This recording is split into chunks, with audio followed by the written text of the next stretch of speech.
நான் இந்த நாள்ல என்ன வார்த்தையை பகிர்ந்து கொள்ள வேண்டும் என்று யோசித்த பொழுது, சங்கீதம் 84 வாசிச்சு தியானிக்கணும்னு தோணுச்சு.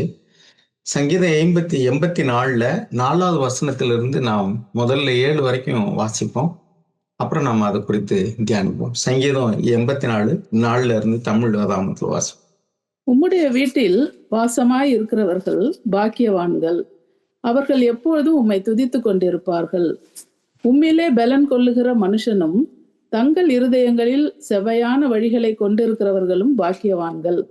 அழுகையின் பள்ளத்தாக்கை உருவ நடந்து அதை நீரூற்றாக்கி கொள்ளுகிறார்கள். மழையும் குளங்களை நிரப்பும். அவர்கள் பலத்தின் மேல் பலம் அடைந்து சீயோனிலே தேவ சந்நிதியில் வந்து காணப்படுவார்கள். ஓகே. இப்ப இந்த வார்த்தையில பார்த்தோம்னா, அதாவது தேவனுடைய பிரசன்னத்தில் வாழ்கிறவர்கள் பாக்கியவான்கள் அப்படின்னு சங்கீதக்காரனாகிய அதாவது கோராவினுடைய புத்திரர்கள்னு போட்டிருக்கு. இதை எழுதினவங்க யாருன்னா the sons of Korah, temple assistants. தேவாலயத்துல பணிவிடை வேலைகளை செய்த குரூப்ல இந்த கோராவனுடைய புத்திரர்கள் இருக்கிறாங்க. அவங்க தான் இந்த சங்கீதத்தை எழுதியிருக்கிறாங்க. தொடர்ச்சியா சில சங்கீதங்கள் அவங்க எழுதினது இங்க தொகுத்திருக்காங்க. அதுல இந்த 4வது சங்கீதத்துல how blessed are those who dwell in your house, they are ever praising you. அப்ப இந்த சங்கீதத்தை வாசிக்கும் பொழுது எனக்கு என்ன தோணுச்சு அப்படின்னா, நாம் தேவனுடைய பிரசன்னத்துல தான் வாழ்றோம் அப்படின்னு தான் நம்ம எல்லாருமே நினைப்போம். தேவனுடைய பிள்ளைகள் நம்ம ஜெபம் பண்றோம், அவருடைய பிரசன்னத்துல தான் வாழ்றோம்னு நம்ம நிறைய பேர் நினைப்போம். ஆனா what are the identifying marks of living in the presence of God? தேவனுடைய பிரசன்னத்துல வாழ்றோங்கிறதுக்கான வெளிப்படையான அடையாளங்கள் என்ன அப்படின்னா, இவங்க என்ன எழுதி வச்சிருக்கிறதே நம்ம பார்த்தோம்னா, they will be ever praising God. அவர்கள் எப்பொழுதுமே தேவனை துதித்து கொண்டிருப்பார்கள். சாக் சொல்லுவாங்க, தேவ சமூகத்துல உட்கார்ந்தா எனக்கு அது வேணும் இது வேணும்னு கேட்கறதெல்லாம் போய் இப்ப ஆண்டவரே நான் உங்க சமூகத்துக்கு வந்திருக்கேன், எதுக்கு நான் உங்களை துதிக்கிறதுக்கு. ஏன்னா நம்ம ஏராளமான நன்மைகளை ஆண்டவர்கிட்ட இருந்து பெற்றிருக்கிறோம். அதுக்கு நாம் அவருடைய பிரசன்னத்துல இருக்கும் பொழுது எனக்கு இது வேணும் அது வேணுங்கிற ஒரு குறைவே நமக்கு இருக்காது. அதனால அப்பப்ப நமக்கு என்ன தேவையோ அதை கேட்கலாம் ஆண்டவர்கிட்ட, கேட்கறதுல ஒன்றும் தப்பு கிடையாது. ஆனா நம்ம மனநிறைவோடு ஆண்டவரை துதிப்போம். தேவனுடைய பிரசன்னத்துல வாழ்கிறவர்களுடைய ஒரு அடையாளம் என்னன்னா, they will be ever praising God. ஆண்டவரே உமக்கு ஸ்தோத்திரம், நீங்க எனக்கு செய்ததற்காக உமக்கு நன்றி, நீங்க தந்த ரட்சிப்பிற்காக உமக்கு நன்றி அப்படின்னு சொல்லிட்டு தேவன் நம்முடைய வாழ்க்கையில தந்த எல்லா விதமான காரியங்களுக்கும். ஏன்னா நம்ம 1 தெசலோனிக்கர் 5:18 வாசிக்கிறோம், எல்லாவற்றுக்காக எப்பொழுதும் தேவனை ஸ்தோத்திரிங்க அப்படின்ட்டு. அப்படின்னா நாம முதல்ல சில காரியங்கள் நம்முடைய வாழ்க்கையில எதிர்பார்த்தபடி நடக்காம போகும்போதும் கூட, அல்லது கடினமான பாதைகள்ல நடந்து வரும்போதும் கூட, சில நேரங்கள்ல நமக்கு அப்போதைக்கு அது கஷ்டமா இருக்கும். ஆனா பின்னாடி பாத்தீங்கன்னா அதுவுமே ஆண்டவரே உமக்கு நன்றி. ஏன்னா சங்கீதக்காரன் சொல்லுவாரு, நான் உபத்திரவப்பட்டது நல்லது, அதனால் நான் நம்முடைய பிரமாணங்களை கற்றுக்கொண்டேன் அப்படின்னு. அப்ப உபத்திரவப்படும் போது அந்த வார்த்தை அவரால் சொல்ல முடியாது. ஆனா இப்ப கடந்து வந்த பின்னாடி அது எங்க போய் முடியுது, அதனுடைய ரிசல்ட் என்ன அப்படின்னு பார்க்கும்போது, கர்த்தாவே உமக்கு நன்றி. ஏன்னா நான் அப்ப உபத்திரவப்பட்டது நல்லது, நான் என்னைய பாடுகளுக்குள்ள நீங்க அனுமதிச்சது நல்லது, என கஷ்டங்களுக்குள்ள அல்லது நஷ்டங்களுக்குள்ள அல்லது நிந்தைகளுக்குள்ள நீங்க அனுமதிச்சது எனக்கு நல்லது. ஏன்னா அதனால நான் உம்முடைய சாயலாக மாறுவதற்கு அது எனக்கு உதவியா இருந்துச்சு. உம்முடைய சத்தியத்தை கற்றுக்கொள்வதற்கு, உம்முடைய நீதியை கற்றுக்கொள்வதற்கு எனக்கு உதவியா இருந்தது. இப்படிதான் நம்ம ஆண்டவரை துதிக்கிறோம், நினைச்சு பார்க்கிறோம். ஆண்டவரே நான் கடந்து வந்த பாதையில் நினைச்சு பார்க்கிறேன், நான் கண்ணீரோடு உமக்கு நன்றி சொல்றேன் அப்படின்னு ஒரு பக்தன் பாடினார். அப்படின்னா அவங்க கடந்து வந்த பாதைகள்ல, இப்ப உதாரணத்துக்கு இப்ப ஜோசப் இந்த பாட்டை பாடுறாருன்னு வச்சுங்க, நம்ம யாக்கோபனுடைய குமாரன் யோசேப்பு பாடினாருன்னா என்ன சொல்லுவாரு? ஆண்டவரே உமக்கு நன்றி, என்னை நடத்தி வந்த உம்முடைய பாதைகளுக்காக உமக்கு நன்றி.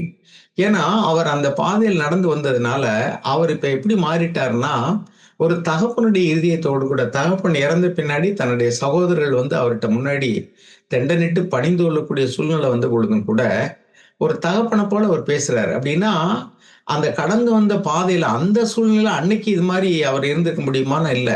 ஆனா இத்தனை வருடங்களுக்குள்ள தேவன் அவரை எப்படி மாத்திட்டாருன்னா, அவர் ஒரு உயர்ந்த ஸ்தானத்துல வைக்கிறதுக்கு முன்னாடி God is breaking a man and then using. ஒரு மனிதனை உடைத்து நொறுக்கி அவனை தன் சாயலாக மாற்றி அந்த உயர்ந்த சாணத்துல வைக்கிறார்.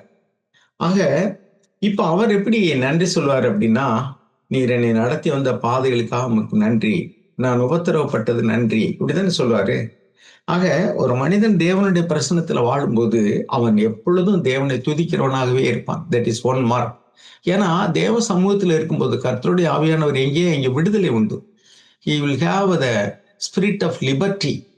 ஒரு ஒரு ஒரு மன அழுத்தம், ஒரு பாடு, ஒரு பிரச்சனை, ஏன்னா தேவன் கூட இருக்கிறார். நமக்கு எல்லாவற்றுக்கும் போதுமான நமக்கு விடுதலை தரக்கூடிய நம்முடைய ஆண்டவர் கூட இருக்கும்போது எதை குறித்து நமக்கு கவலை இல்லை. ஆக தேவனுடைய பிரசன்னத்தை உணர்ந்தவர்கள் எதை குறித்தும் கவலைப்பட மாட்டாங்க. கவலைகள் கண்ணீரெல்லாம் ஓடி போயிடும். தேவனுடைய பிரசன்னம் நமக்கு பேரானந்தத்தை தரும். அதான் நம்ம சங்கீதக்காரனாகிய தாவீது கூட 16வது சங்கீதத்துல அப்படி எழுதி வச்சிருக்காரு. சங்கீதம் 16 கூட வாசிங்க. அதுல 7ல இருந்து கூட வாசிப்போம். சங்கீதம் 16. எனக்கு ஆலோசனை தந்த கர்த்தரை துதிப்பேன். ராக்காலங்களிலும் என் உள்ளிந்திரியங்கள் என்னை உணர்த்தும். கர்த்தரை எப்போதும் எனக்கு முன்பாக வைத்திருக்கிறேன். அவர் என் வலது பாரிசத்தில் இருக்கிறபடியால் நான் அசைக்கப்படுவதில்லை. ஆகையால் என் இருதயம் பூரித்தது, என் மகிமை களி கூர்ந்தது, என் மாம்சமும் நம்பிக்கையோடே தங்கி இருக்கும். என் ஆத்மாவை பாதாளத்தில் விடு. இங்க என்ன எழுதுறாருன்னா, my flesh also will dwell securely. அப்படின்னா சரீர பிரகாரமாகவும் ஒரு பாதுகாப்பான உணர்வை அவர் அடைந்திருக்கார். தேவனுடைய பிரசனத்தை வாழக்கூடிய மனிதர்கள் தே ஃபீல் செக்யூரிட்டி. ஒரு பாதுகாப்பு உணர்வு அவளுக்குள்ள இருக்கு. அதனால எதை குறித்து பயம் இல்லை, பதஷ்டம் இல்லை, கவலை இல்லை. ஏன்னா கர்த்தர் என்னோடு கூட இருக்கிறார். அவர் என்னை கைவிட மாட்டார். அவர் என்னை நடத்துவார். அப்புறம் அடுத்து வாசிங்க. என் ஆத்துமாவை பாதாளத்தில் விடீர், உம்முடைய பரிசுத்தவானை அழிவை காண ஒட்டீர். ஜீவ மார்க்கத்தை எனக்கு தெரியப்படுத்துவீர். உம்முடைய சமூகத்தில் பரிபூர்ண ஆனந்தமும் உம்முடைய வலது பாரிசத்தில் நித்திய பேரின்பமும் உண்டு. இந்த ஹாப்பினஸ், ஜாய், இது ரெண்டுக்கும் தமிழ்ல மொழிபெயர்க்கும் போது என்ன வித்தியாசம் சொல்லலாம்னா, ஹாப்பினஸ்னா நம்முடைய சந்தோஷம் temporary, that depends on the happenings around us. நம்மை சுற்றி நடக்கக்கூடியதான நிகழ்வுகள்னால நம்முடைய சந்தோஷம் கட்டுப்படுத்தப்படுகிறது. அது ஒரு டெம்பரரியான ஒரு சந்தோஷம். ஜாய் அப்படிங்கிறத தமிழ்லயே பாருங்க, பேரானந்தம் அப்படின்னு அவங்க மொழிபெயர்த்திருக்காங்க. உங்களுடைய சமூகத்துல பேரானந்தம் அப்படின்னா என்ன நடந்தாலும் சரி, ஒரு பெரிய மகிழ்ச்சி, இனம் புரியாத மகிழ்ச்சி. அது சுத்தி நடக்கக்கூடியதான காரியத்தை வச்சு வரக்கூடிய சந்தோஷம் கிடையாது.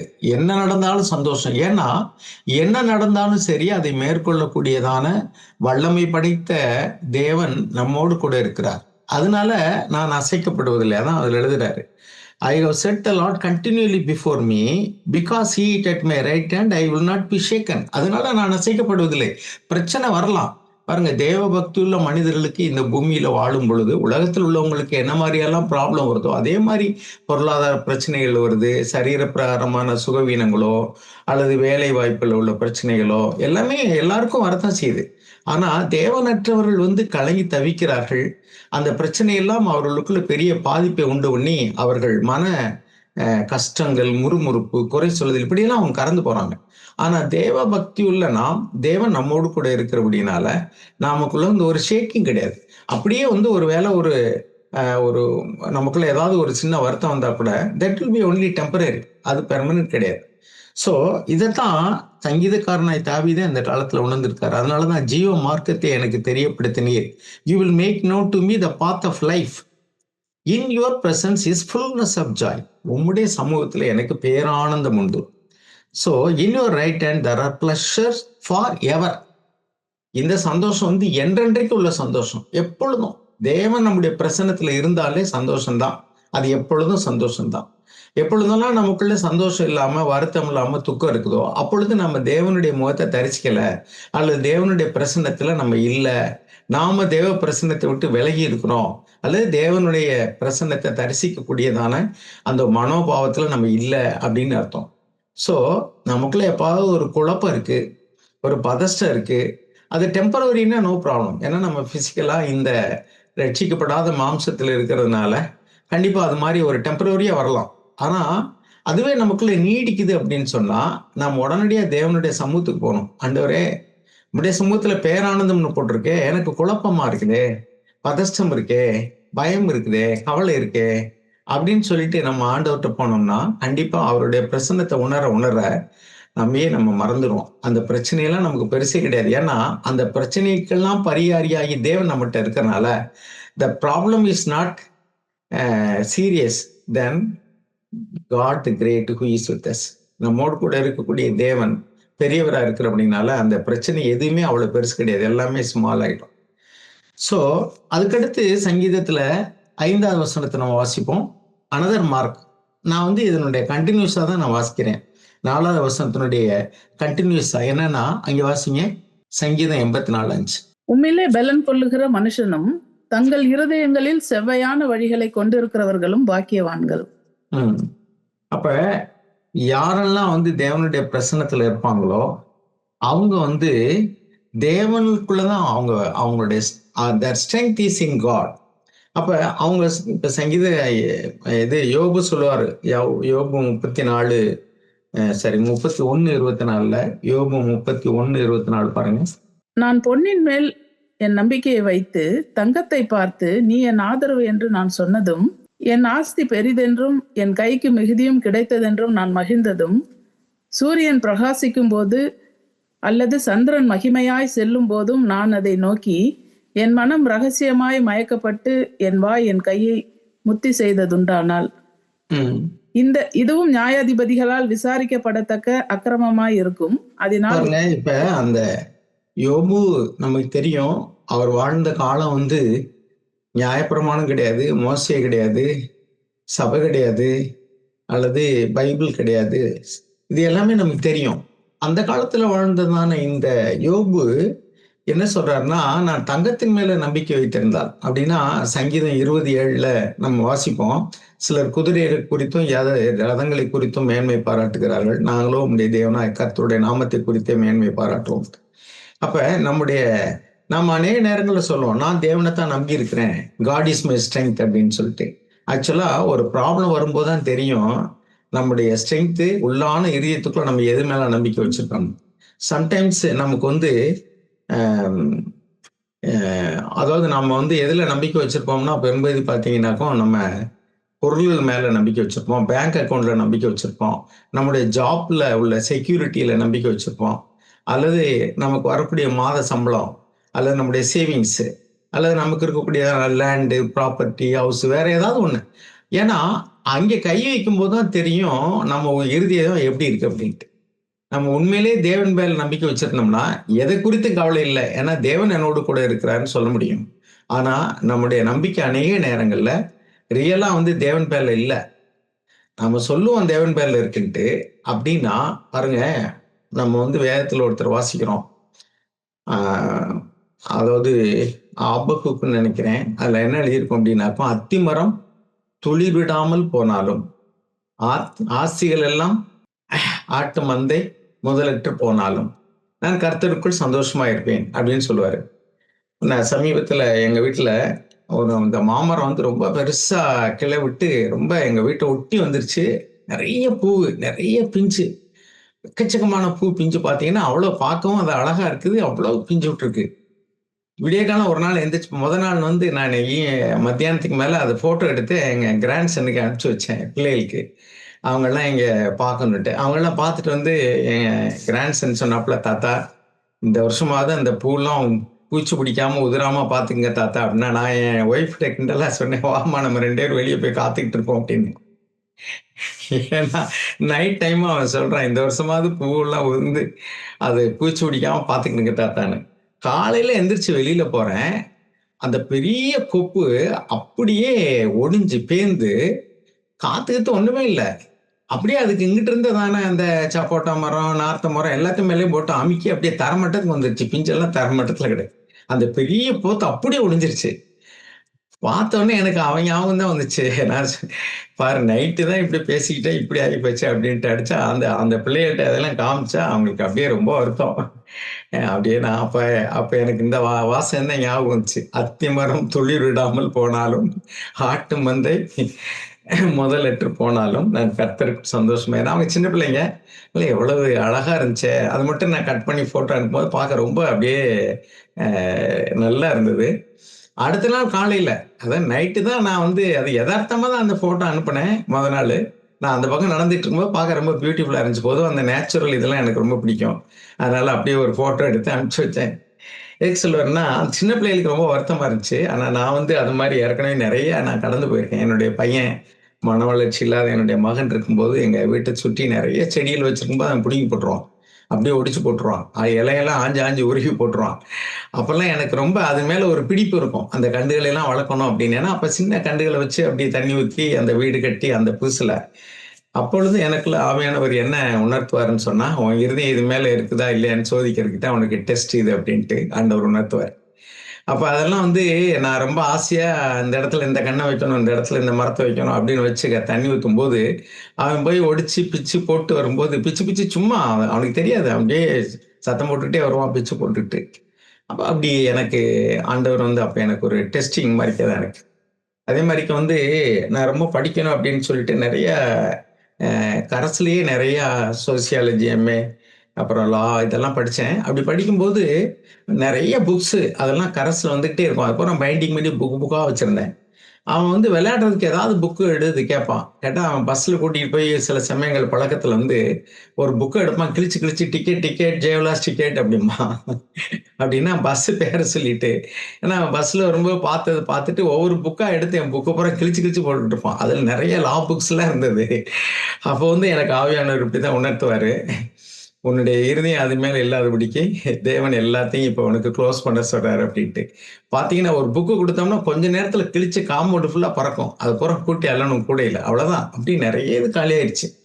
இப்ப நான் என்ன சொல்றேன்னா, எனக்கு அது வந்து பழகி போயிடுச்சு. ஆனா இந்த சின்ன பிள்ளைகளுக்கு இது வந்து ரொம்ப அவங்க ரசிச்ச அழகான ஒரு இது இப்படி போச்சேன்னு இது பண்ணாங்க. அப்ப நான் இந்த வசனம் தான் எனக்கு ஞாபகம் வந்துச்சு. அருமையானவர்களே, நம்முடைய இருதயத்த தேவன் பேர்ல அல்லாம வேற எதன் மேலயும் வச்சிறக்கூடாது அப்படிங்கிறது தான் தேவன் வந்து இப்படி ஒரு காரியத்த நமக்கு உணர்த்துறார். நம்ம உண்மையிலேயே தேவனுடைய பிரசன்னத்துல வாழ்ந்தோம்னா, நம்முடைய ஸ்ட்ரெங்த் வந்து உண்மையிலேயே தேவன் தான் அப்படின்னு சொன்னா, எது பண்ணாலும் நம்ம கவலைப்பட மாட்டோம். அதனால நம்முடைய இருதயம் வந்து பணத்தின் மேலயோ, பேங்க் அக்கவுண்ட் மேலயோ, அல்லது நமக்கு இருக்கிற சொத்தின் மேலயோ, அல்லது நம்முடைய இருதயம் ஏதாவது அழகான சில அம் படங்கள் அல்லது நினைவு நம்ம வீட்ல நினைவா வச்சிருக்கிறதான ஃபோட்டோஸு இதுகள் எல்லாம் கூட நம்முடைய இருதயம் இருக்க முடியும். ஏதாவது ஒரு ஞாபகார்த்தமா நம்ம வச்சிருப்போம். அது உடைஞ்சு போச்சுன்னா, "ஐய்யய்யோ! போச்சேன்னு" நெனைப்போம்.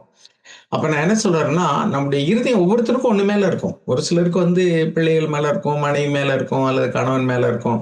அல்லது ஆபிரகாமுக்கு வந்து தன்னுடைய பிள்ளை ஈசாக்கு வந்து பால்குடி மறந்த நாள்ல பெரிய விருந்து பண்ணினான்னு எழுதியிருக்கு.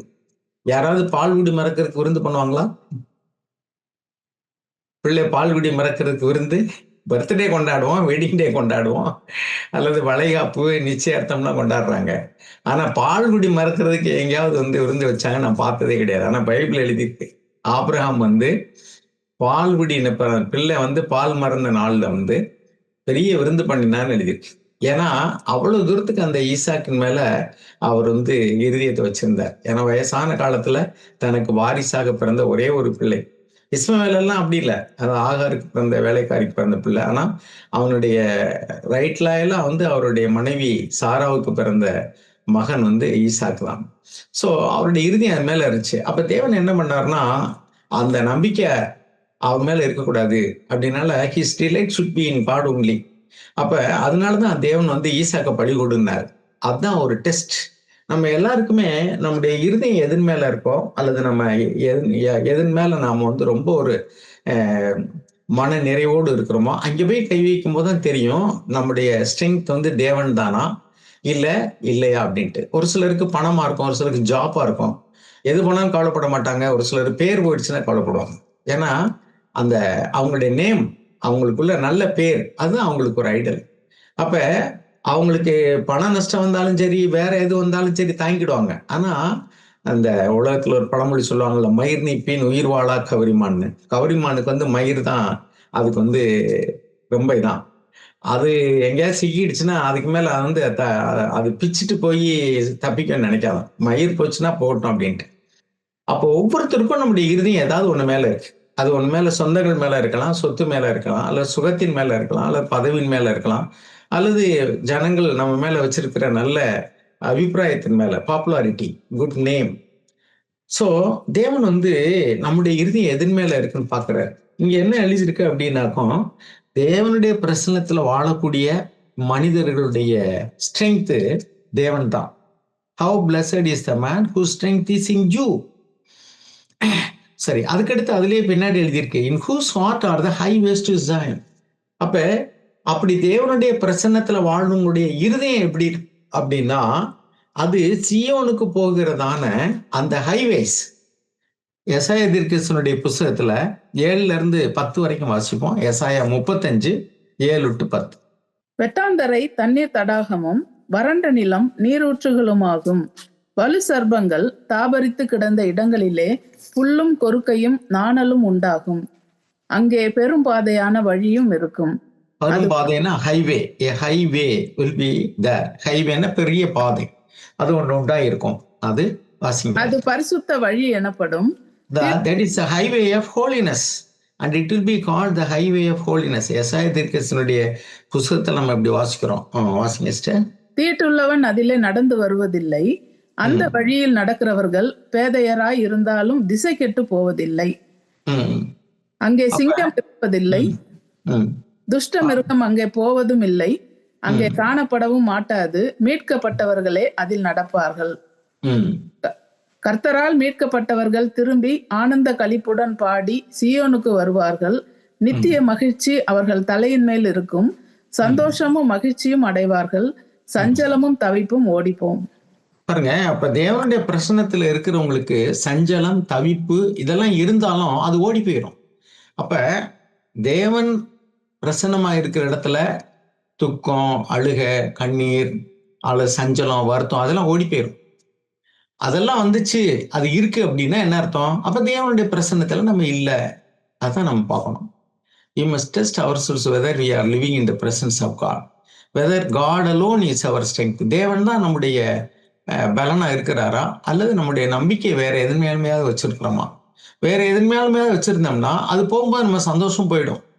ஆனா நம்ம தேவன் பேர்ல வச்சிருந்தோம்னாக்கும் எது போனாலும் நம்ம சந்தோஷம் போகவே போகாது. ஸோ இது வந்து இட் இஸ் எ டெஸ்ட்.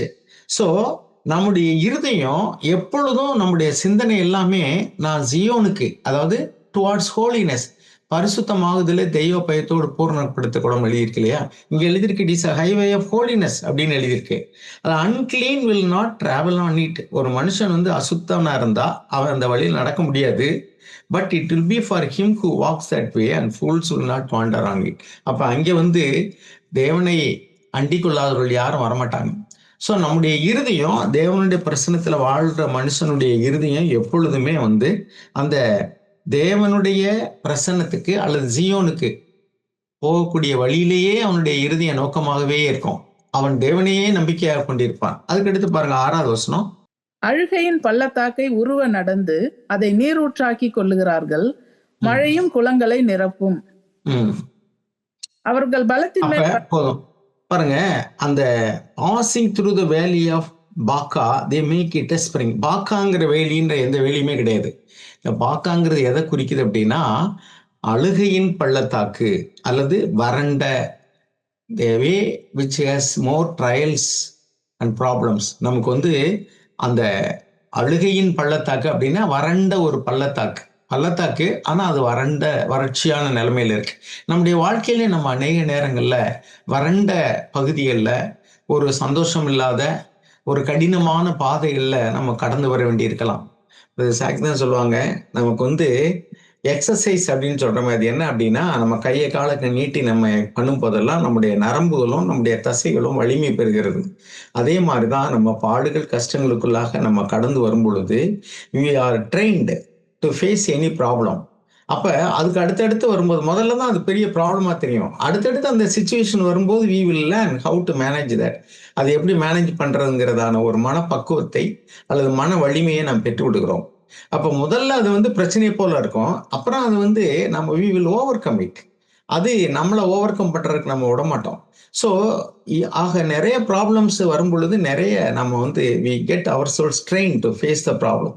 நான்லாம் வந்து பியூசிங்கிற ஒரு படிப்பு அப்போ எங்களுக்கு. நான் வந்து திருச்சி சென்ட் ஜோசப்ல படித்தேன். அந்த காலேஜில் எப்படின்னா, அது ஒரு கிறிஸ்டியன் காலேஜ் ஆர்சியில். டெய்லி ஒரு டெஸ்ட் இருக்கும். டெய்லி டெஸ்ட் இல்லாத நாளே இருக்காது. ஒவ்வொரு நாளும் ஒரு டெஸ்ட் வச்சு அந்த பரீட்சைக்கு போகும்போது என்ன பண்ணுவாங்கன்னா, 1 ஹவருக்கு முன்னாடி இருந்து எந்த புக்கையும் பார்க்கக்கூடாது, படிக்கக்கூடாது. வாங்கி வச்சுக்கிட்டு தான் போக சொல்லுவாங்க. பரீட்சைக்கு 1 ஹவருக்கு முன்னாடி. எல்லாரும் அப்பதான் போய் எடுத்து எடுத்து படிச்சுட்டு இருப்பாங்க. இப்ப அதே மாரி என் கிராண்ட் டாட்டருக்கு சொல்றாங்க. அவங்க ஸ்கூல்ல வந்து புக்க புடுங்கி வச்சுருவாங்க. அந்த வேன விட்டு இறங்கி போய் பரீட்சை எழுத போகும்போது, பஸ்ஸ விட்டு இறங்கும்போது புக்க வாங்கி வச்சுக்கிடுவாங்களாம். அந்த இதுல அவங்க எங்களுக்கு குடுத்த ட்ரெய்னிங். அது மாரி பரீட்சை முடிஞ்சு வந்த பின்னாடி, யாரும் அன்னைக்கு எழுதின பரீட்சைய பத்தி பேசவே கூடாது. பேசுனா ஃபைன். ஏன்னா, அது அடுத்த பரீட்சைய கெடுத்துரும் அப்டின்ட்டு. அதெல்லாம் நல்லதுதான். அப்ப அந்த பரீட்சை டெய்லி எழுதி எழுதி பழகிறதுனால, அந்த கவர்ன்மென்ட் எக்ஸாமோ அல்லது அனுவல் எக்ஸாமோ எழுத போகும்போது, நமக்கு கொஞ்சம் கூட டெஸ்ட்ன்னு பயமே இருக்காது. அப்படி இல்லைன்னா பார்த்தீங்கன்னா, அந்த கிராமப்புற ஸ்கூல்ல எல்லாம் படிக்கும்போது, அந்த எஸ்எஸ்எல்சி பரீட்சை அல்லது கவர்ன்மென்ட் பரீட்சைன்னா பிள்ளைங்க ரொம்ப பயந்து போயிருப்பாங்க. அப்படியே பயந்து நடுங்கி, இப்ப சமீபத்தில கூட +2 பரீட்சை எழுத போற ஒரு தம்பி சர்ச்சில வியாழக்கிழமை ஜெபம் பண்ணாப்புல. அப்படியே ரொம்ப அழுது பயந்து போய் ஜெபம் பண்ணாப்புல. நான் அடுத்த நாள் அந்த தம்பிய கூப்பிட்டு நான் கொஞ்ச நேரம் பேசிட்டு இருந்து, "டோன்ட் வொரி பயப்படாதீங்க. நீங்க பாஸ் பண்ணிருவேன்" அப்படின்னாப்புல. "அதுக்கு மேல உள்ளதெல்லாம் விடுங்க. ஒண்ணுமே இல்ல. கவலைப்பட வேண்டாம் நீங்க" அப்படின்னு சொல்லிட்டு என்கரேஜ் பண்ணேன். ஏன்னா, ஒரு இனம் புரியாத கவலை, பயம். ஆனா டெய்லி பரீட்சை எழுதுறவங்களுக்கு அந்த பரீட்சைய பத்தி பயமே கிடையாது. ஸோ இப்படிதான் நம்முடைய வாழ்க்கையில நம்முடைய மசில்ஸ்லாம் வந்து டெய்லி எக்ஸர்சைஸ் எடுக்கிறவனுக்கு எப்படி நல்ல மசில்ஸ்லாம் ஸ்ட்ரெங்தன் ஆயிடுதோ அது மாதிரிக்க ப்ராப்ளமே வராம போகணும் அப்படிங்கிறத விட தேவன் என்ன செய்யறாரு? ப்ராப்ளமே, அதாவது வாழ்க்கையே ப்ராப்ளம்னா எங்கே அப்புறம் மறுபடியும் ப்ராப்ளத்தை கண்டு பயந்து என்ன ஆகுறது? எனக்கெல்லாம் என்னுடைய சன் வந்து மன வளர்ச்சி இல்லாத என் பையன் இருக்கும்போது I was so much trained. எப்படின்னா காலையிலேருந்து சாயங்காலம் வரைக்கும் வந்து அந்த அந்த ப்ராப்ளத்தையே வந்து சிரிப்பாக்கிருவோம் நாங்க. என் பையனுக்கு ஊட்டுறதுல வந்து கஷ்டமா இருக்கும். அதுவே நாங்க சொல்லி சிரிச்சுக்கிடுவோம். அ பாத்ரூம்ல போனா எல்லாரும் அ நான் என்ன ஜெபம் பண்ணாலும், "ஆண்டவரே என் பையன் சீக்கிரமா யூரின் போணும், சீக்கிரமா வெளிய போன்னு" ஜெபம் பண்ணுவேன். நானே சிரிச்சுக்கிடுவேன். எல்லாரும் எதுக்கோ ஜெபம் பண்றாங்க. நான் இதுக்கு போய் ஜெபம் பண்றேனேன்னு. ஏன்னா, அதுதான் இங்க எழுதியிருக்கு. என்ன எழுதியிருக்கு பாருங்க. "Passing through the valley of Baca, they make it a spring." அதே வந்து பார்த்தீங்கன்னா, சங்கீதம் 23ல வாசிங்க. சங்கீதம் 23 4ம் 6ம் வாசிங்க. சங்கீதம் 23 4, 6. நான் மரண இருளின் பள்ளத்தாக்கிலே நடந்தாலும் பொல்லாப்புக்கு பயப்படேன். ம். தேவரீர் என்னோடு கூட இருக்கிறீர். உமது ம். கோலும் உமது தடியும் என்னை தேற்றும். ம். என் ஜீவனுள்ள நாளெல்லாம் நன்மையும் கிருபையும் என்னை தொடரும். நான் ம். கர்த்தருடைய வீட்டிலே நீடித்த நாட்களாய் நிலைத்திருப்பேன். ம். அதுல 4வது வசனம் என்ன எழுதியிருக்கு? "Even though I walk through the valley of the shadow of death, I fear no evil, for you are with me." நான் வந்து அழுகையின் பள்ளத்தாக்குல நடந்தாலும் நான் கவலைப்பட மாட்டேன். ஏன்னா நீர் என்னோடு கூட இருக்கிறீர். இன்னொரு சங்கீதத்துல இன்னொரு இடத்துல எழுதியிருப்போம். அவர் அ அழுகையின் பள்ளத்தாக்குல நடந்தாலும் அதை உ நடந்து அதை நீரூற்றாக்கிக் கொள்ளுகிறார்கள் அப்படின்னு சொல்லிட்டு. இங்க கூட நம்ம சங்கீதம் 84ல என்ன வாச்சோம் இப்ப? 84ல 6ல என்ன வாச்சோம்? அழுகையின் பள்ளத்தாக்கை உருவ நடந்து அதை ம். நீரூற்றாக்கி கொள்ளுகிறார்கள். மழையும் அழுகையின் கொள்ளையும் நிரப்பும். பள்ளத்தாக்கு அப்படின்னா, உதாரணத்துக்கு இப்படி வச்சுக்கோங்களேன். அவங்க வந்து வனாந்திரத்துல வர்றாங்க. குடிக்க தண்ணியே இல்ல. குடிக்க தண்ணியே இல்ல. அப்ப தேவன் என்ன செய்றாருனாக்கும், குடிக்க தண்ணி இல்லன்னு சொன்ன உடனே ஜனங்கள் முறுமுறுக்குறாங்க, குறை சொல்றாங்க. ஆனா மோசே முறுமுறுக்கல. அவர் போய் தேவனே அப்படிங்கிறாரு. உடனே அங்கிருந்து பதில் கிடைக்குது. போய் பாரே அப்படிங்கிறாரு. இல்லையா? பாறையில போயி அடிங்கிறாரு, ஒரு நேரம் பேசுங்கிறாரு. உடனே இங்க என்ன கிடைக்குது? தண்ணி வருது. ஆக இதுதான் அப்ப வந்து கடினமான பாறையில தண்ணி வருமா? எங்கேயாவது வருமா அது? பா பாறையில தண்ணியே வராது. நான் யோசிச்சிருக்கேன் சில நாட்கள்ல. தரைமட்டத்திலிருந்து மனுஷன் வந்து கீழ போர் போட்டுக்கிட்டே போறான். 100 அடி, 200 அடி, 500 அடி, 1000 அடின்ட்டு. அங்கே தான் தண்ணி கிடைக்குது. ஆனா 1000 அடி உயரத்தில் உள்ளதான மலையில தண்ணி மேல இருந்து பொத்துக்கிட்டு வடியுது. நீங்க பார்த்திருக்கீங்கல்ல? நம்ம கொடைக்கானல்னு போறோம், குற்றாலம்னு போறோம். அங்கிருந்து தண்ணி எங்கிருந்து வருது? மலையில இருந்து வருது. சமவெளியில உள்ளவனுக்கு 1000 அடி தோண்டுனாலும் தண்ணி சிலது போயிட்டே இருக்கு கீழ. ஆனா, தேவனுடைய படைப்புல பாருங்க, வெட்டாத கிணறு மாரிக்கு மேல இருந்து சில இடங்கள்ல ஊத்தடிச்சு மேல இருந்து வரும் தண்ணி. அப்ப தேவனால கூடாத காரியம் ஒன்றுமே இல்ல. அப்ப இங்க இந்த ஜனங்களுக்கு அப்படிதான். தண்ணீர் கசப்பா இருக்கு, என்ன செய்யறதுன்னு தெரியல. தேவனை நோக்கி போறாங்க. உடனே கசந்த மாறா இனிப்பாகுது. அதே மாதிரிக்கே தண்ணியே இல்ல குடிக்கிறதுக்கு. ஏன்னா 1000, 500 பேரா? லட்சக்கணக்குல. லட்சக்கணக்குல உள்ள ஜனங்களுக்கு கிணறு வெட்டி தண்ணீர் பஞ்சத்தை போக முடியுமா? இல்ல பெரிய ஒரு ஏரியா வந்தா தான் என்ன கொஞ்ச நேரத்துல காலி ஆயிரும். ஏரியில தண்ணி வந்தா கூட ஒரு கம்மாயில வண்டி விட்டா சரி சுத்தமா காலி ஆயிரும். கம்மாய் குளம்ல நீங்க பார்த்திருக்கீங்களா? கம்மாய் குளம்னா ஒரு 10 ஏக்கர் இருக்குன்னு வச்சுங்களேன். 10 ஏக்கர் குளத்துல தண்ணிய நிரப்பி வச்சு கொண்டு போயி 10,00,000 பேர விட்டா என்ன ஆகும் அது? ஆளுக்கு 1 லிட்டர் குடிச்சா 10,00,000 லிட்டர் ஆகிட்டா 10,00,000 லிட்டர் காலி ஆயிடும். அது ஒரு நாள் ஃபுல்லா இருந்தான்னா எத்தனை லிட்டர் குடிப்பாங்களோ சொல்ல முடியாது. சுத்தமா காலி ஆயிரும். அப்படியே வந்து தொடச்சு போட்டது மாரி ஆயிடும். ஸோ அவ்வளவு பேருக்கு தண்ணி எங்கேருந்து கிடைக்கும்? ஸோ அவங்க வந்து அந்த வனாந்தரத்துல நடந்து வரும்பொழுது, அவர்களுக்கு போதுமான தேவனாக இருந்தார். உணவு உழுகாம, விதைக்காம டெய்லி வானத்திலிருந்து. அதே மாரிக்க குடிக்க தண்ணி, அவன் நாட்டுல நடந்து வர்றவனாலே கதறான். ஐயோ! எங்க ஊர் பக்கம் வந்துராதே, எங்க ரோட்டு பக்கம் வந்துராதே அப்படின்ட்டு அவன் யுத்தம் பண்றதுக்கு ரெடியா இருக்கிறான். எங்க பாதையிலே கடந்து போகக்கூடாது. ஏன்னா, இது ஒரு கொஞ்சம் கூட்டம் கிடையாது இது. இது பெரிய கூட்டம். அப்படி இருக்கும்போது, அவர்களுக்கு எங்கேருந்து எல்லாம் கிடைச்சது?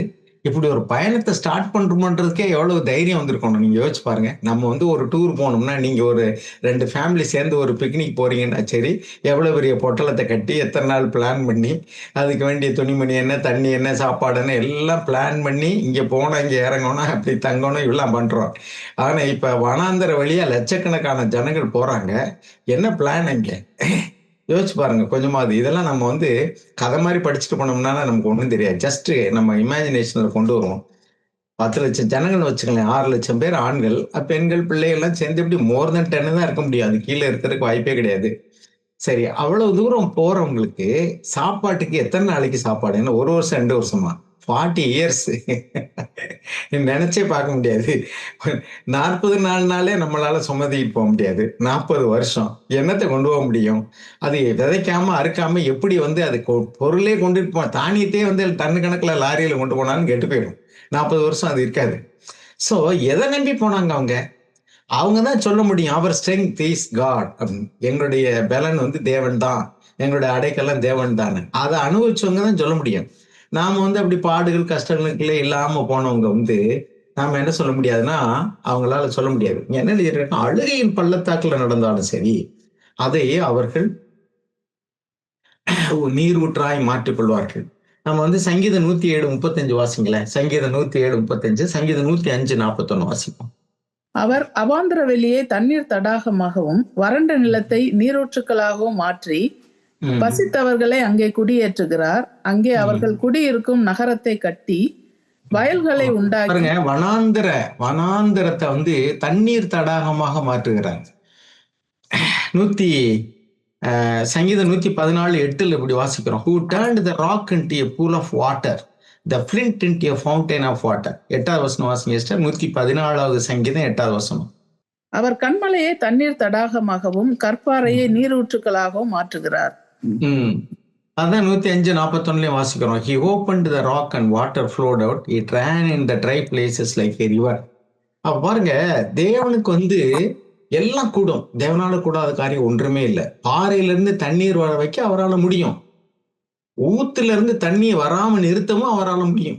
அப்படிதான் எழுதியிருக்கு. நம்ம பார்த்தோம்னா அந்த சங்கீதத்திலேயே இது ஏசாயா தீர்க்கதரிசியின் புத்தகத்திலேயே நம்ம படிச்சோம்னாக்கும் 35:6-8 அப்படி இருக்கு. அதுக்கு முன்னாடி உள்ளதுல படிச்சு பார்த்தீங்கன்னாக்கும் இருக்கிறதே இல்லாம பண்ண முடியும், இல்லாம இருக்கிறத இருக்க பண்ண முடியும். அப்ப தேவனால கூடாத காரியம் ஒண்ணுமே இல்லை. அதுல பாருங்க, அதாவது வறண்ட நிலத்துல வந்து தண்ணீர் தடாகமாக மாற்ற முடியும்.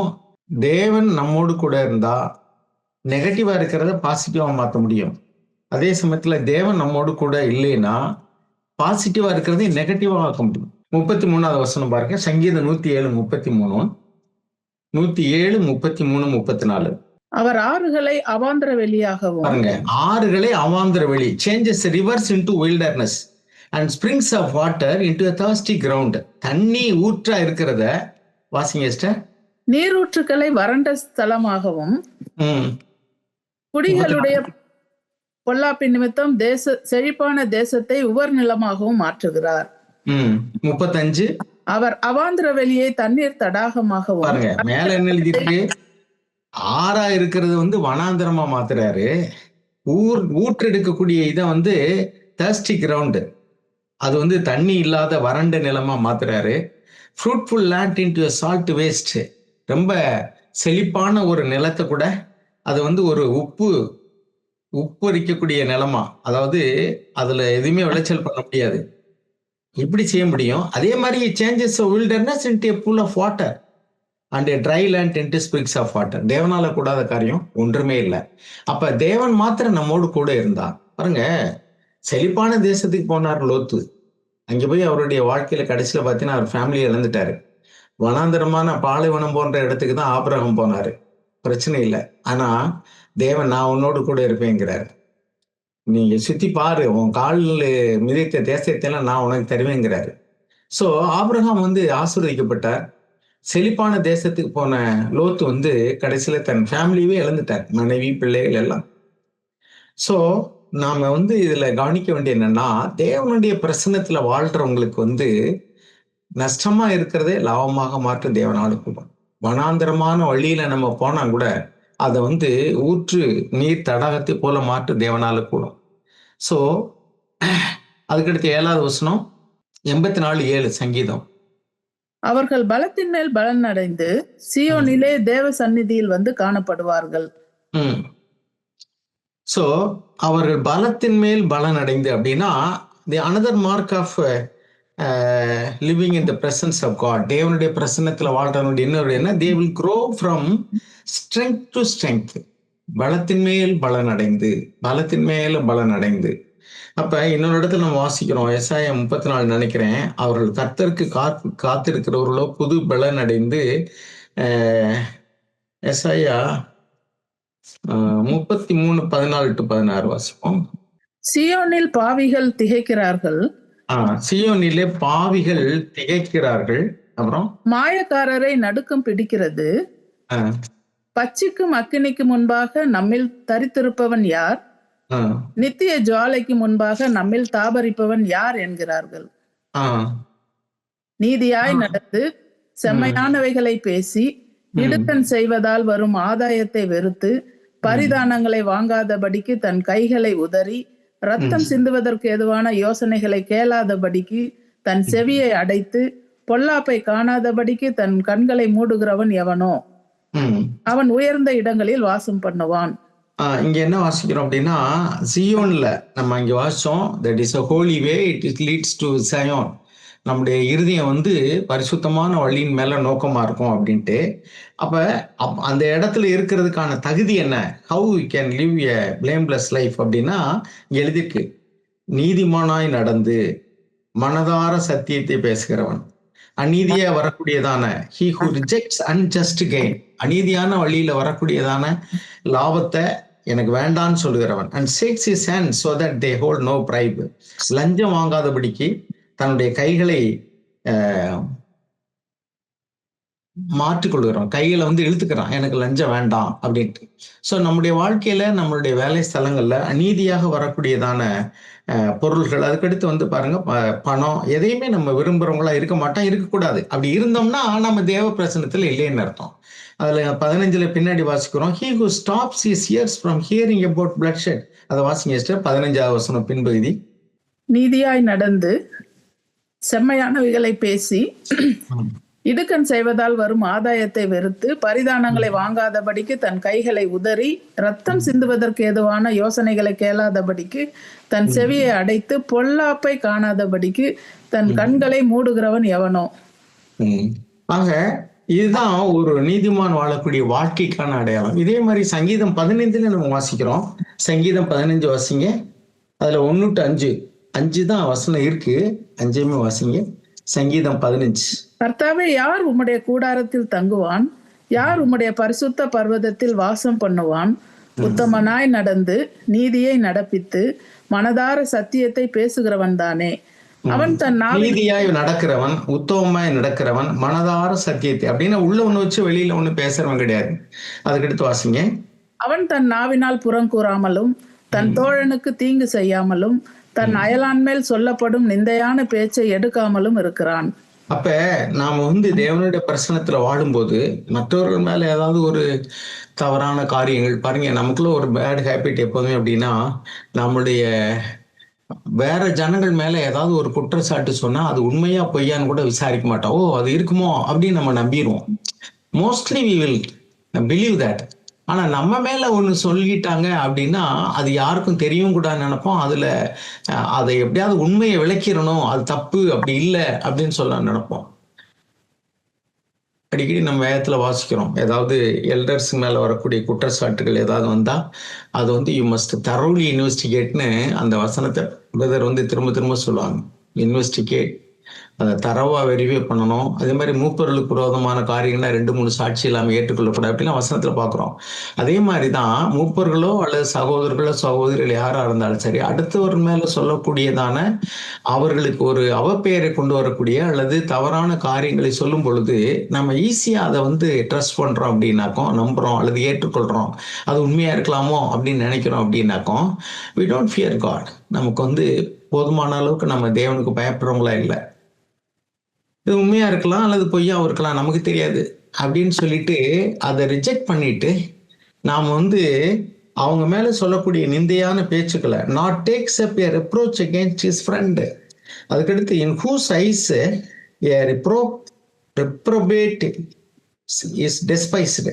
ஆகாதவன் அல்லது நெறி தவறி நடக்கிறவர்கள் வந்து அவனுடைய பார்வையில அருவருப்பானவன். But who honors those who fear the Lord. தேவனுக்கு பயந்தவர்களையோ அவன் கனம் பண்ணுகிறான். He swears to his own head and does not change. அவன் வாக்கு பண்ணிட்டான்னா ஒருவேளை அது வந்து நஷ்டமே வந்தாலும் பரவாயில்ல, தன் வார்த்தையில உண்மையா இருப்பான்.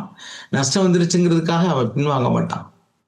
அதாவது நம்ம ஒருத்தட்ட வந்து ஏதோ ஒரு வாங்கல் கொடுக்கல வந்து நம்ம இன்னைக்கு ஒன்று பேசுறோம், ஆனா நாளைக்கு அது நமக்கு லாஸ் ஆகுற மாதிரி இருக்கு அப்படின்னு சொன்னாலும் கூட, ஆணையிட்டதில் நஷ்டம் வந்தாலும் பரவாயில்ல, அவன் நீதிமானா இருக்கிற மனுஷன் வந்து தன் வார்த்தையை காப்பாற்றணும்னு நினைப்பான். ஏன்னா பைபிள் எழுதிக்கு தன் வார்த்தையில் பதறுகிற மனுஷனை கண்டனால் அவனை விட ஒரு முட்டாள் மேல நீ நம்பிக்கை இருக்கலாம் அப்படின்ட்டு. ஏன்னா அது வந்து நஷ்டம் வந்தாலும் சரி, ஒரு நீதிமானுக்கு அடையாளம் என்னன்னா, அது நஷ்டம் வந்தாலும் பரவாயில்ல, நான் சொன்ன வார்த்தையை காப்பாற்றணும், அதுதான் ஒரு நீதிமானுக்கான அடையாளம். அவன் தான் தேவனுடைய பிரசன்னத்துல இருப்பான். அதுதான் அந்த 1வது வசனம் அப்படிதான் ஆரம்பிக்குது பாருங்க. ஓ Lord, who may abide in your tent, who may dwell in your holy hill. உம்முடைய பரிசுத்த பர்வதத்துல யார் தங்குவான், யார் உம்மிடத்துல உம்முடைய கூடாரத்துல தங்கி இருப்பான். அப்ப தேவனுடைய பிரசன்னத்துல ஒரு மனுஷன் வாழணும்னு சொன்னா அவனுடைய குணாதிசயம் இப்படிதான் இருக்கணும். மறுபடியும் அந்த வாசிங்க அந்த 2வது வசனத்துல இருந்து, உத்தமனாய் நடந்து he will walk with integrity. நேர்மையா நடப்பான், உத்தமனா நடப்பான். அப்புறம் நீதியை நடப்பித்து அவன் செய்யக்கூடிய எல்லா காரியங்களும் அவன் நீதியாய் நடப்பான். மனதார சத்தியத்தை பேசுகிறவன் தான். மனதார சத்தியம்னா speaks truth in his heart. அவன் இருதயத்துல உள்ளேயும் வெளியும் ஒரே மாதிரி உண்மையே பேசுவான். அவன் தன் நாவினால் புறம் கூறாமலும் அவன் மற்றொரு மேல புறம் கூற மாட்டான். தன் தோழனுக்கு தீங்கு செய்யாமலும் தன் அயலான் மேல் சொல்லப்படும் நிந்தையான பேச்சை எடுக்காமலும் இருக்கிறான். ஆகாதவன் அவன் பார்வைக்கு தீர்ப்பானவன். கர்த்தருக்கு பயந்தவர்களையோ கனம் பண்ணுகிறான். ஆணையிட்டதில் தனக்கு நஷ்டம் வந்தாலும் தவறாது இருக்கிறான். 5வது வசனம், தன் பணத்தை வட்டிக்கு கொடாமலும். அந்த காலங்கள்ல வந்து ஜனங்கள் வட்டிக்கு பணம் கொடுத்து வாங்குறது நிறைய இருந்தது. இப்ப நம்ம காலத்துலயும் இருக்கு. இப்ப இங்கெல்லாம் பாத்தீங்கன்னா அந்த கந்து வட்டி எல்லாம் சொல்லுவாங்க. கந்து வட்டியை தடை பண்ணி சட்டம் கூட போட்டாங்க. அது என்னத்தை தான் சட்டம் போட்டாலும் இன்னைக்கும் 5 வட்டி 10 வட்டியும் கொடுத்து வாங்குறவங்கள இருக்கதான் செய்யறாங்க. அதுலயே முங்கிடுவாங்க. ஒரு சிலர் வந்து அசலுக்கு மேல வட்டியை செலுத்தி அதுக்கு மேல என்ன அசல் இருக்கு குடுன்னு சொல்லி கேட்கறவங்க எல்லாம் நிறைய இருக்கிறாங்க. எனக்கு தெரிய சமீபத்தில் ஒரு ஆளை பத்தி கேள்விப்பட்டேன். ஒரு தெரிஞ்ச ஒருத்தர் நம்பர் 30 லட்சம் கடன் வாங்கி இருக்கிறாரு. அந்த கடன் கொடுத்தவர் வந்து பேங்க் மூலமா அனுப்பிச்சிட்டாரு. அதை இவர் வாங்கிட்டாரு. ஆனா இவர் வந்து இப்ப 45 லட்சம் திரும்ப கட்டியிருக்காரு. 30 லட்சம் போக 15 லட்சம் வட்டி எல்லாமே கேஷாவே கொடுத்துட்டாரு.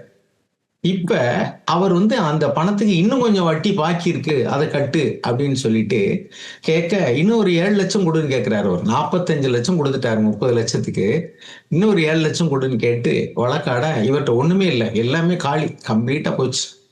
இப்ப வந்து என்கிட்ட ஒண்ணுமே இல்லை, ஏதோ ஒரு 2 லட்சம் நான் எப்படியாவது பெரட்டி தரேன் விட்டுரு அப்படின்னா முடியாதுன்னு சொல்லிட்டு அதை போய் கோர்ட்ல கேஸ் போட்டாங்க. ஏன் தெரியுமா? அவர் 30 லட்சம் கொடுத்தது பேங்க் மூலமா, அதனால ரெக்கார்டு இருக்கு. இவர் திருப்பி கொடுத்ததுக்கு ரெக்கார்டே இல்லை, ஏன்னா இவர் கேஷா கொடுத்துருக்காரு. அப்ப பாருங்க, இந்த மனுஷன் வந்து இப்படி வட்டினாலே குடும்பங்கள் நாசமா போன குடும்பங்கள் நிறைய இருக்கு. இப்ப இங்க என்ன எழுதியிருக்குன்னா, இது மாதிரிதான் அந்த காலத்திலயும் வட்டி கொடுத்து வாங்க பழக்கங்கள் இருந்தது. He does not put out his money at interest. அப்ப தேவனுடைய நீதிமானா இருக்கக்கூடிய மனுஷன் தேவையுள்ள ஒரு மனிதனுக்கு கொடுத்து உதவனான்னா அவன் வட்டி வாங்க மாட்டான். தன் பணத்தை வட்டிக்கு கொடுக்க மாட்டான். தமிழ்ல என்ன எழுதியிருக்கு சிஸ்டர்? 5வது வசனம். தன் பணத்தை வட்டிக்கு கொடாமலும் குற்றமில்லாதவனுக்கு விரோதமாய் பரிதானம் வாங்காமலும் இருக்கிறான். பரிதானம்ங்கிறது லஞ்சம். நார் does he take a bribe against innocent. குற்றமில்லாத ஒரு மனிதனுக்கு விரோதமா சாட்சி சொல்றதுக்கு அந்த காலத்துல எல்லாம் பணம் வாங்கி இருக்கிறாங்க. அப்படி வாங்க மாட்டான். நீதிமானா இருக்கிறவன், தேவனுக்கு பாய்ந்தவன், அவன் யாருக்கு விரோதமாகவும் எதையும் செய்யறதுக்கு பணம் வாங்க மாட்டான். அதுக்கடுத்து இப்படி செய்கிறவன் என்றென்றைக்கும் அசைக்கப்படுவதில்லை. அவன் தேவனுடைய பிரசன்னத்திலே வாழ்வான். சோ அருமையானவர்களே, நம்ம இந்த வார்த்தைகள் எல்லாமே நம்முடைய வாழ்க்கையை சோதிச்சு பார்க்கறதுக்காக தான். நாம வந்து இந்த ஒரு தேவனுடைய பிரசன்னத்துல வாழக்கூடிய மனுஷனுடைய குணாதிசயங்கள்லாம் நம்ம பார்த்தோம். தேவனுடைய பிரசன்னத்துல வாழ்றவங்க தங்கள் வாழ்க்கையை இப்படி மாத்திக்கிடுவாங்க. அவங்க என்ன கஷ்டமான பாதையில் நடந்தாலும் சரி, அவருடைய இருதயம் கர்த்தரை நம்பி திடனா இருக்கிற அப்படின்னால, சங்கீதம் 112:8 நம்ம ஒரு வசனம் வாசிப்போம். துர்ச்செய்தியை கேள்விப்படுகிறதுனால் அவன் பயப்படான். அவனுடைய இருதயம் கர்த்தரை நம்பி திடனா இருக்கு. 112:7 வசிங்க. சங்கீதம் 112:7. துர்ச்செய்தியை கேட்கிறதினால் பயப்படான், அவன் இருதயம் கர்த்தரை நம்பி திடனாய் இருக்கும். அப்ப நாம வாழக்கூடிய காலத்தினுடைய அருமையை நம்ம அறிஞ்சிருக்கணும். இந்த காலம் வந்து மிகவும் பொல்லாத ஒரு காலம். நீங்க இப்ப நம்மளை சுற்றி என்ன நடக்குதுன்னா நம்ம கேள்விப்பட்டுக்கிட்டு இருக்கோம். திடீர்னு எதிர்பாராத காரியங்கள் எல்லாம் நடக்குது. நம்முடைய சரித்திரத்துல இதுவரைக்கும் கேள்விப்படாத காரியங்கள்லாம் நடக்குது. நம்ம பார்க்குறோம். திடீர்னு ஒரு நாட்டுக்குள்ள போய் புகுந்து அதிபரை தூக்கிட்டு வராங்க, அதிபரையே கொல்றாங்க. அல்லது மக்கள்லாம் புகுந்து அதிபர் மாளிகையில போய் சூறையாடுறாங்க. இதெல்லாம் விசித்திரமா இருக்கு. மக்களால் தேர்ந்தெடுக்கப்பட்டு ஆட்சியில இருக்கக்கூடிய அதிபருடைய மாளிகைக்குள்ள உள்ள புகுந்து மக்கள் எல்லாம் அவங்க ஆசனத்துல போய் உட்காந்துக்கிறாங்க. என்னமோ விளையாட்டு மாதிரி இருக்கு. இலங்கையில் நடந்தது, சிரியால நடந்தது, பங்களாதேஷ்ல நடந்தது, நம்ம சுற்றி நடந்துகிட்டே இருக்கு. அதே மாதிரிக்கு இப்ப வந்து நடந்துகிட்டு இருக்கிறதெல்லாம் நம்ம நாட்டுல பாக்குறோம். திடீர்னு எதிர்பாராம என்னென்னமோலாம் நடக்குது. அப்ப இப்படி வரக்கூடிய காலங்கள் இப்படிதான் இருக்கும். நம்ம கேள்விப்படாதெல்லாம் கேள்விப்படுவோம். ஆச்சரியமான காரியங்களையும் பல எதிர்பாராத காரியங்களையும் நம்ம கேள்விப்படுவோம், சந்திப்போம். ஆனால் கூட கர்த்தரை நம்புகிற மனுஷன் வந்து அசைக்கப்பட மாட்டான். அவன் தேவனுடைய பிரசன்னத்துல வாழ்றபடினால, தேவனையே தன்னுடைய சொந்த பலனா கொண்டபடினால அவன் அசைக்கப்படுவதே இல்லை. He will not be shaken because God is my strength. அப்ப நம்முடைய ரியல் ஸ்ட்ரென்த், நம்முடைய முழுமையான நம்பிக்கை தேவன் பேர்ல வச்சிருந்தோம்னா நாம எதை குறித்தும் கவலைப்பட வேண்டியதில்லை. டெம்பரரியா நமக்குள்ள சில கவலைகள் வரலாம், ஆங்ஸைட்டிஸ் வரலாம், ஒரிஸ் வரலாம். டெம்பரரியா அதே மாதிரிக்க தற்காலிகமா வரக்கூடியதான சந்தோஷம் அல்ல, நிரந்தரமான ஒரு சந்தோஷம். தேவன் நம்முடைய பிரசன்னத்துல இருக்கிறபடினால, தேவன் மேல நம்ம நம்பிக்கையா இருக்கிற அப்படின்னால, துர்ச்செய்தியை கேள்விப்பட்டாலும் சரி, கஷ்டங்கள் வந்தாலும் சரி, நஷ்டங்கள் வந்தாலும் சரி, நாம் வந்து வேலையை நம்பி இல்லை, நம்ம தொழிலை நம்பி இல்லை, நம்ம பணத்தை நம்பி இல்லை, சொத்தை நம்பி இல்லை, மனிதர்களை நம்பி இல்லை. நாம வந்து எரேமியா 17 வாசிப்போம். மனிதர்களை தன் புயபலமாக்கி கொண்ட மனுஷன் சபிக்கப்பட்டவன். எரேமியா 17 வாசிங்க. எரேமியா 17. இதெல்லாம் எதுக்காகனா, நாம கடந்து போகக்கூடியதான இந்த காலங்கள், பொல்லாத காலங்கள்ல கடந்து போகும்போது கூட யாரெல்லாம் தேவனுடைய பிரசன்னத்துல வாழ்ந்து பழகுறாங்களோ, யாரெல்லாம் தேவன் பேர்ல முழுமையான நம்பிக்கை வச்சிருக்காங்களோ, அவங்க ஒரு காலம் அசைக்கப்படவே மாட்டாங்க. அவங்க அழுகையின் பள்ளத்தாக்குல நடந்தாலும் சரி, அதை நீரூற்றாக மாற்றிக்கொள்வார்கள். அவங்களுக்கு வந்து நீரூற்றுக்குள்ள கடந்து போனாலும் சரி, அந்த தேவன் பேர்ல நம்பிக்கை இல்லாம மனிதர்கள் மேலேயோ அல்லது தங்களுக்கு இருக்கக்கூடியதான தொழில் வசதி இது மேல நம்பிக்கை வச்சிருந்தாங்கன்னா, அவங்க இங்க பாருங்க, இங்க எழுதியிருக்கு பாருங்க, எரேமியா 17:5 வாசிங்க. மனுஷன் மேல் நம்பிக்கை வைத்து மாம்சமானதை தன் புயபலமாக்கி கொண்டு கர்த்தரை விட்டு விலகுகிற இருதயமுள்ள மனுஷன் சபிக்கப்பட்டவன் என்று கர்த்தர் சொல்லுகிறார். அவன் அந்தரவெளியில் கரளையாய் போன செடியை போல் இருந்து நன்மை வருகிறதை காணாமல் வனாந்திரத்தின் வறட்சியான இடங்களிலும் குடியில்லாத உவர்நிலத்திலும் தங்குவான். கர்த்தர் மேல் நம்பிக்கை வைத்து கர்த்தரை தன் நம்பிக்கையாக கொண்டிருக்கிற மனுஷன் பாக்கியவான். ஒரு தேவன் பேர்ல வச்சிருக்கக்கூடிய மனுஷன் எப்படி இருப்பான் அப்படின்னா, நீர்க்கால் இருப்பா, வாய்க்கால் ஓரமா வந்து ஒரு மரத்தை நட்டோம்னா அது வந்து வேறு ஆழமா போகும். அந்த வாய்க்கால் ஓடக்கூடிய தண்ணியில இருந்து அது வந்து போஷாக்கு எடுத்துக்கிடும். அதே மாதிரிதான் தேவன் நமக்கு வந்து ஜீவ ஊற்றா இருக்கிறாரு. நம்ம நம்பிக்கையை தேவன் பேர்ல வச்சிருந்தோம்னா என்ன நடந்தாலும் அசைக்கப்பட மாட்டோம். எது போனாலும் சரி. ஆனா நம்முடைய நம்பிக்கையை வந்து தேவன் பேர்ல வைக்காம வேற எதன் மேல வச்சிருந்தோம்னா, அது ஒருவேளை நம்முடைய மனிதர்கள் மேல இருக்கலாம். நம்முடைய உறவினர்களா இருக்கலாம். கணவன் அல்லது மனைவி அல்லது பிள்ளைகள். ஒரு சிலர் வந்து என் பிள்ளைய தான் நம்பி இருந்தேன். அப்படி ஆயிடுச்சேம்பாங்க. If they trust in God they will not lose hope. அவங்க நம்பிக்கை இழக்கவே மாட்டாங்க. So blessed is the man who trust in the Lord. அப்படிதான் எழுதியிருக்கு இங்க 7வது வசனத்துல. He will be like a tree planted by the water. So அருமையானவர்களே, நாம வந்து இப்ப இந்த காலத்துல எப்படிப்பட்டதான மோசமான காலத்துக்குள்ள நம்ம கடந்து போனாலும் சரி, எத்தனையோ அச்சுறுத்தக்கூடியதான துர்ச்செய்திகளை கேள்விப்பட்டாலும் சரி, நம்ம தேவனுடைய பிரசனத்துல வாழ்ந்தோம்னா நம்முடைய வாழ்க்கை இப்படிதான் இருக்கும். நம்ம போற நம்முடைய இருதயத்தினுடைய எண்ணங்களும் அப்படித்தான் இருக்கும். Daily we will be pressing on towards perfection and holiness. நம்ம ஒவ்வொரு நாளும் நம்முடைய இருதயத்தினுடைய நினைவுகள் எல்லாம் நான் வந்து ஒவ்வொரு நாளும் நான் பூர்ணமாகணும், ஒவ்வொரு நாளும் நான் பரிசுத்தமா வாழணும், ஆண்டவரே எனக்கு உதவி செய்யுங்க, உதவி செய்யுங்க, இப்படிதான் இருக்கும்.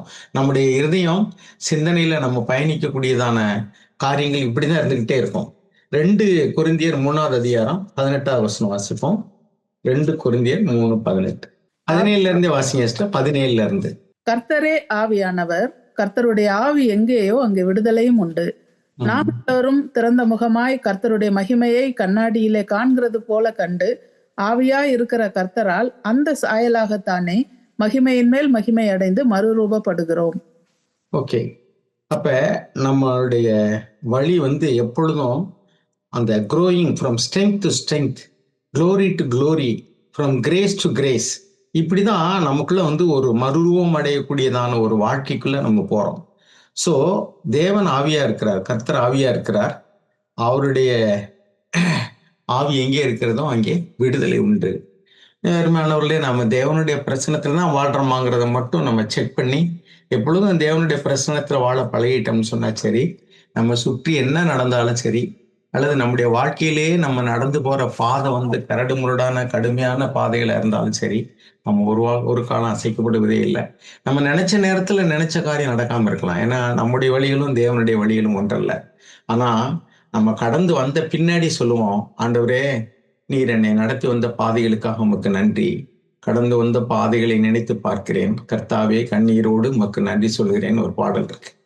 அதனால நான் உபத்திரவப்பட்டது நல்லது, அதனால் உம்முடைய பிரமாணங்களை நான் கற்றுக்கொண்டேன் அப்படின்னு சங்கீதக்காரனாய் தாவீது சொல்வார்.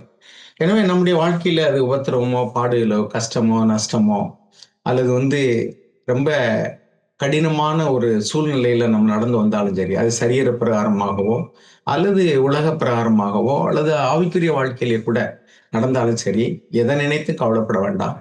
ஏன்னா தேவன் மாத்திரம் நம்மோடு கூட இருந்தா போதும். ஸோ நம்முடைய கான்ஸ்டன்ட், நம்முடைய பர்சியூட், நம்முடைய தேடுதல் எப்படி இருக்கணும் அப்படின்னாக்கும், நான் தேவனுடைய பிரசன்னத்துல வாழ்றேன்னா எப்பொழுதும் நான் வந்து தேவன் என்னை பார்க்கிறார், தேவன் என்னோடு கூட இருக்கிறார் அப்படிங்கிற உணர்வுல மாத்திரம் நம்ம நிலைச்சிருந்துட்டோம்னா போதும். அப்படி நிலைச்சு இருந்தோம்னா நம்முடைய வழிகள் இப்படிதான் இருக்கும்.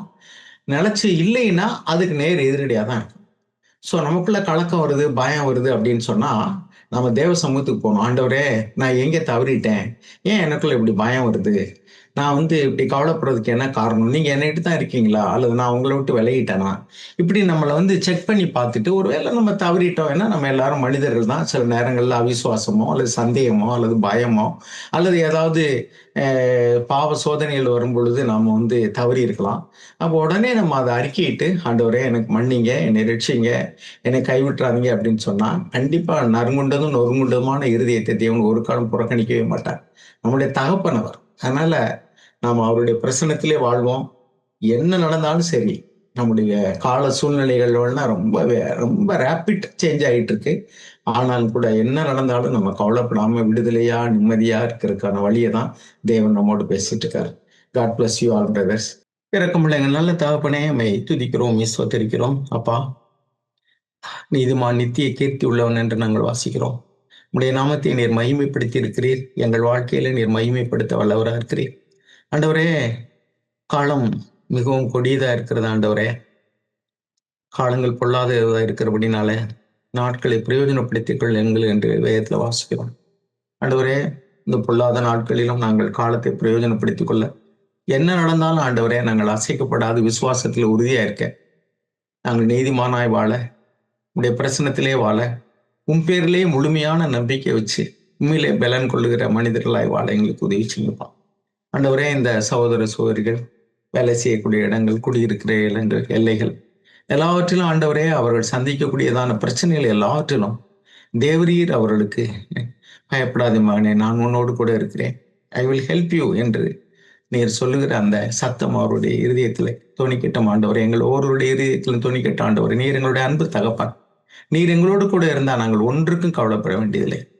எனவே அவிசுவாசம், சந்தேகம், பயம் எல்லாவற்றையும் முற்றிலுமா எங்களை விட்டு நீக்கி போட்டு நாங்கள் உண்மையிலேயே நாங்கள் நாளுக்கு நாள் பலத்தில் வளர, நம்பிக்கையில வளர, எங்கள் இருதயத்தின் எண்ணம் ஏக்கம் எல்லாம் எப்பொழுதும் ஆண்டவரே அந்த உம்மை கண்டடையக்கூடியதான வழியில ஜீவ பாதையிலேயே நடக்கும்படியான வாஞ்சை, பரிசுத்தமான வாழ்க்கையில் உள்ள வாஞ்சையிலே நாங்கள் வளர உதவி செய்யுங்க. எல்லா பொல்லாப்பு தீமை சோதனைகளுக்கு விலக்கி ஒவ்வொருவரையும் நீங்க காத்துக்கொள்ளுங்கப்பா. விசுவாசத்துல வளர உதவி செய்யுங்கப்பா. எப்பொழுதும் சந்தோஷமாய் சமாதானமாய் வாழ உதவி செய்யுங்கப்பா. இயேசுவின் இனிய நாமத்துல ஜெபிக்கிறோம் எங்கள் நல்ல பிதாவே, ஆமென்.